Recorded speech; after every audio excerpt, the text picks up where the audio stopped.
அப்பா அம்மா, கவின், இவங்க எல்லாருமே பிளான் போட்டு தான் எனக்கு கல்யாணம் பண்ணியிருக்காங்க. அவங்க கொடுக்குற மென்டல் டார்ச்சர் என்னால் தாங்க முடியல. உடல் ரீதியாகவும் என்னால் அவங்க கூட உண்மையாகவே இருக்க முடியல. ரொம்ப டார்ச்சராக இருக்குது டெய்லியும். அதை யார்கிட்ட எப்படி சொல்லி புரிய வைக்கிறதுன்னு தெரியல.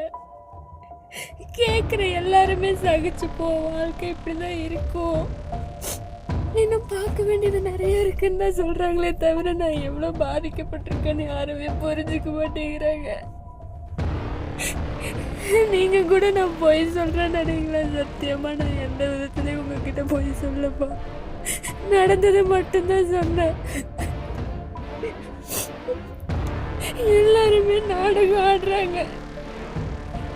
எனக்கு ஏன் அமைதியா இருக்கேன், ஏன் இப்படி ஆயிட்டேன்னு எனக்கு தெரியல. உங்களால என்னை ஏத்துக்கவும் முடியல, ஏத்துக்க விடவும் முடியல உங்களை.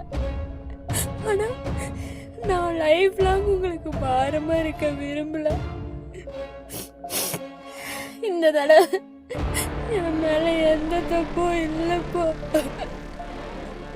எனக்கு சத்தியமா இந்த வாழ்க்கை பிடிக்கல. மென்டலி என்ன பண்றாங்க, பிசிக்கலா ஈவன் பண்றா.